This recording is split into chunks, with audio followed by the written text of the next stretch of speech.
Le paysage géopolitique mondial est souvent perçu à travers le prisme d'événements majeurs et de conflits, mais certains récits suggèrent un niveau plus profond d'influence orchestrée par des familles et entités puissantes.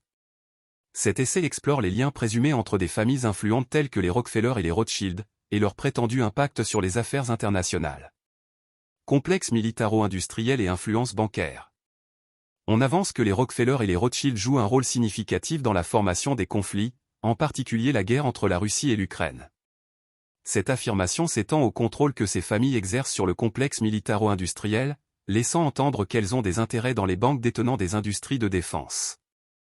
L'interconnexion de ces entités leur conférerait un pouvoir considérable.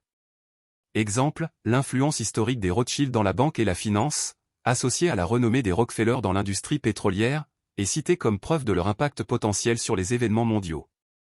Banque centrale et seigneuriage. L'essai introduit le concept de seigneuriage, mettant l'accent sur la capacité de ces familles influentes à créer de l'argent à partir de rien grâce à leur contrôle des banques centrales. Ce privilège présumé leur permettrait de prêter de l'argent aux nations, percevant des intérêts sur ce qui est caractérisé comme essentiellement de l'argent en monopoly. Exemple, des moments où des experts financiers discutent des droits de seigneuriage et de leurs avantages potentiels pour les gouvernements sont cités pour étayer l'argument. Structure pyramidale et présumé maître marionnettiste. Une structure pyramidale hiérarchique est proposée, suggérant que les individus à différents niveaux ne connaissent et n'appliquent que ce qu'on leur dit, sans comprendre le contexte plus large. Les familles comme les Rockefeller et les Rothschild sont positionnées au sommet, orchestrant des événements mondiaux grâce à leur influence sur des personnalités telles que Biden, le Congrès et les leaders mondiaux.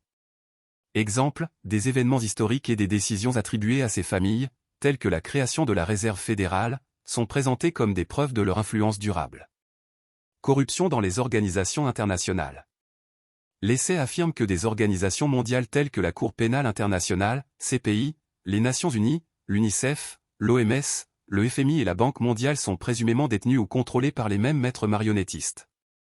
On prétend que ces entités servent les intérêts de ces familles influentes. Exemple, des cas où la prétendue corruption de la CPI est discutée dans le contexte de décisions géopolitiques, notamment celles concernant Israël, sont mis en évidence. Influence sur les dirigeants mondiaux. Le récit suggère que des leaders mondiaux éminents, dont Biden, Macron, Justin Trudeau et le nouveau Premier ministre de France, sont prétendument sous le contrôle de familles comme les Rothschild. Le programme Young Global Leader du Forum économique mondial est présenté comme un mécanisme par lequel ces familles exercent leur influence. Exemple, des informations disponibles publiquement sur les liens familiaux ou financiers des dirigeants mondiaux sont citées pour étayer l'affirmation. Grand Israël et conflits régionaux.